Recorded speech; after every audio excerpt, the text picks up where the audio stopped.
Global warming or global climate change is a scheme to impose a global tax to fund a global government. So I could just pay a tax and that would stop the end of the world? That's amazing. So a carbon tax, will that make the end of the world go away? If the ice caps are melting or the seas are rising, carbon emissions are out of control, what is their solution? The solution isn't to release the free energy technology or the suppressed technology to replace all carbon emitting technologies. No. Their solution is a tax, a carbon tax credit. So let me get this straight. If I pay a tax for my pollution, does that mean I could pollute all week and just pay my carbon tax and be forgiven of my carbon sin? It's like they've taken the religious model of being forgiven for your sins and applied it to carbon. Instead of being sinners, you're breathers. Because you exhale carbon dioxide, you need to pay your carbon tax. Global warming, climate change seems to be split on party lines. Conservatives aren't buying it. Liberals and rhino Republicans are buying it.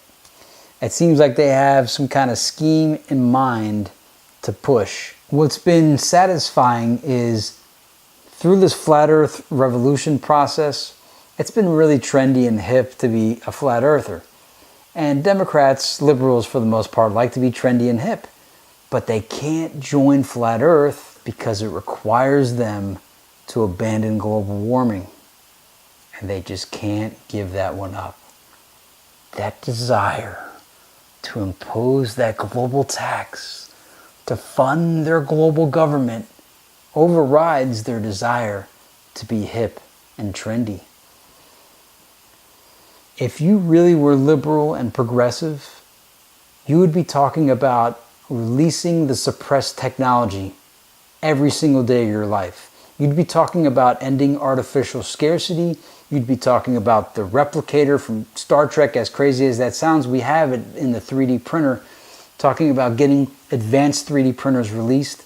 You'd certainly be talking about what Stephen Greer calls the macroeconomic, geopolitical, multi-hundred trillion dollar impact to the global order.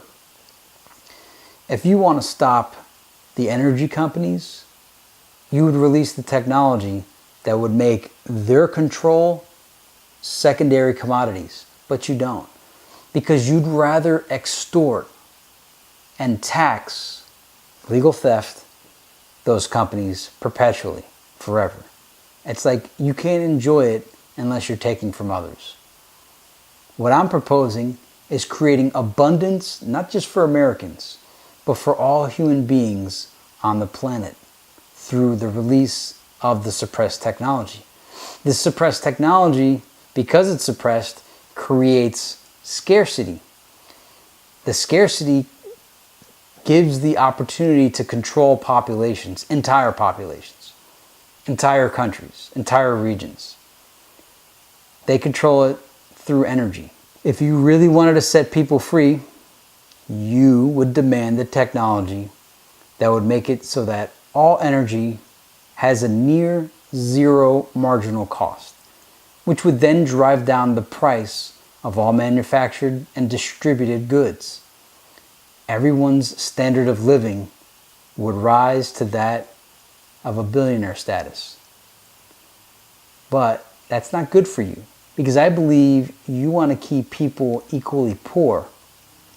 I, on the other hand, want to make everybody equally rich. And there's a difference. You can control poor people. It's a little bit more difficult to control rich people with access to unlimited resources. Don't you want to make everything unlimited?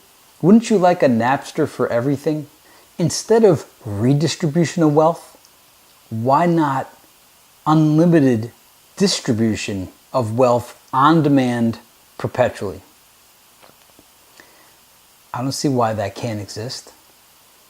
Think about it. It already does exist, but you pay for it.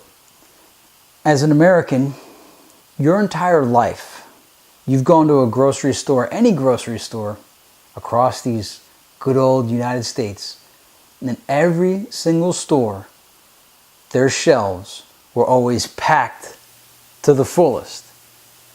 I've only known abundance, but I've had to pay for it. The reason why I've had to pay for it is because there is a cost currently built into every single product that I buy. Energy at a minimum. So all those boxes of cereal had to be produced with energy, had to be packaged with energy, and had to be distributed with energy. If the cost of energy reaches near zero, wouldn't we demand that the price of everything drop to near zero? If there's no cost to manufacture and distribute anymore, wouldn't that make the price of everything near zero? Making everything that was already abundant completely available on demand at all times whenever you want. Why don't you want that world? There's plenty of stuff to keep people busy. Video games, TV, adventuring. There's so much fun things, better things people could be doing than going to a workplace in an artificial environment for 40 hours a week for 40 years of their life, producing really nothing. Things that could be produced by machines, AI, and automation. Liberate mankind, release the free technology, and you won't have to worry about carbon emissions. If you're with me, pass this on. If not, I don't want to ever hear you talk about the greedy corporations ever again. The power is in your hands to advocate for the releasing of the black-shelved, suppressed technology that would make greed obsolete. Think about it. Pass it on.